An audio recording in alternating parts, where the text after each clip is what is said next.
Hello and welcome back to my channel. My name is Kadija and today I will be showing you how I make my base sauce. I use this base sauce for dishes that requires you to cook and simmer the sauce for a long period of time, and I change the spices depending on what need do I have next. For this particular sauce I use Middle Eastern / Indian cuisine spices. Sometimes I do make the sauce without any spices just so that I can have the freedom to change the recipe however I want to. Let's make one thing clear though. Just because you have used spices in the sauce does not mean you're exempt from sauteing and spicing and cooking your chicken, your beef, your lamb, your seafood, whatever it is that you're using the base sauce for. You still have to cook it and you still have to spice it. The base sauce is there to add an extra layer of flavor to your food, but it's not there to null the process of cooking the meat and spicing it first. I started making the sauce around 12 and I finished making it at 6 p.m. It took a long time, but I had it on medium to low heat. I took my kids out for a walk. I went shopping for groceries real quick. At some point I had it on the lowest heat I did when I went grocery shopping, so you really don't have to monitor it as long as you are cooking it in a non-stick pan and you are very acquainted with your stove and you have done this before and you know what to expect from it. This is your first time, free your schedule, stay home, monitor the pot and do not burn down the house.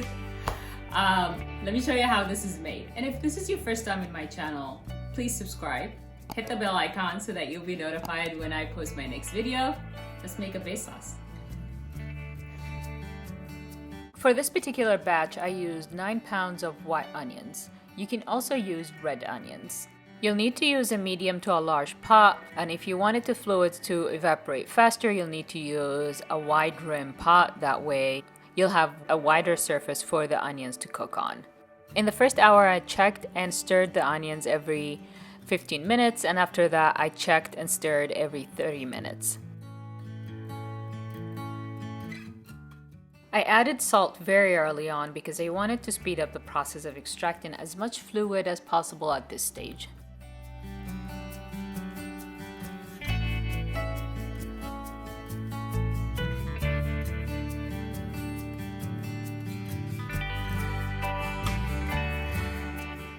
At the 3-hour mark, I removed 3 large spoons of the onions so that I can caramelize them separately for a different purpose. I then added tomatoes, black garlic, and the spices. If you wanted the sauce to have a deeper color, you may de-seed your tomatoes but keep the peels. I had to dissolve the black garlic in water because they were clumpy when I went to get them out of the bottle, but they were originally in a powder form. And now we will stir and monitor until we get to the desired consistency. Same thing for the caramelized onions. I just added 1/4 cup of olive oil to them and left them to caramelize for a few hours. At some point I did have them on the lowest heat setting I had just because I didn't want them to burn, but I still wanted them to be very thin. And I didn't add anything else to them other than the salt we added initially.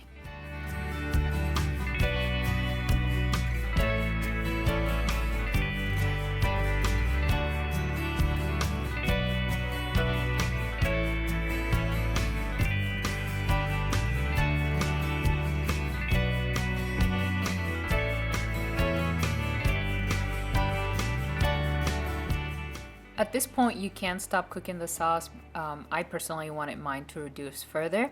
And by the way, you do not have to slice your onions in half moons like I did. You can cut them in smaller pieces, or you can use the food processor if you wanted your texture to be finer. I wanted mine in this consistency because I wanted to have more options when I cook.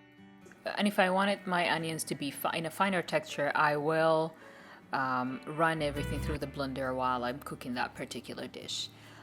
I added the 1/4 cup of olive oil to the caramelizing onions because I wanted some infused oil to use with hummus or as a dipping oil or with anything else that I wish that flavor to be in.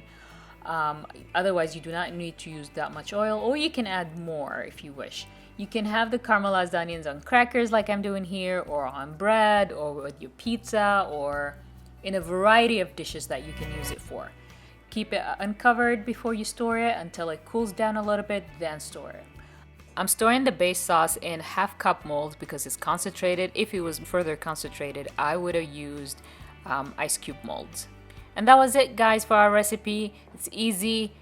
It just takes a lot of patience and time. I hope you'll enjoy it, and I hope you learned something new from me. If you have not subscribed to my channel, please consider subscribing, share the links with your friends, and hit that bell icon so that you will be notified when I post my next video.